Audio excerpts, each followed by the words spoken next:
के हुआ होना के जी कोई भी कह सकता देखो पहले जंदे अस झज्जर कोटली चक्कर चक्कर लाने ते अजकल जाना की देखो जी झज्जर कोटली साड़ा सारे दा बड़ा का मशहूर पिकनिक स्पॉट है। मैं तो हर हफ्ते जाता हा बच्चे लेइयै उत्थे, पर हुण ते जाना की झज्जर कोटली दे कोल गै बनी गेदा टोल प्लाजा समझे तुस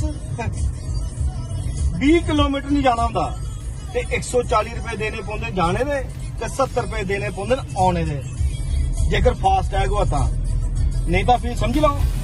280 जाना है ते 280 आने स्पॉट जी एक्सपोजर दो उत्थे मते कोला मते लोग जाने चाहिए,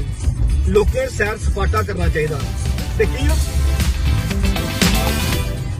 हुण सारे गै साड़ी नुहार दिक्खियै पुछदे न ओह् आके अस सोचने कि जिनेंगी असें दिता वोट उंदे शा थोआ के चंगे दिन कुत्थे गए, झज्जर कोटली जाने का भी नहीं।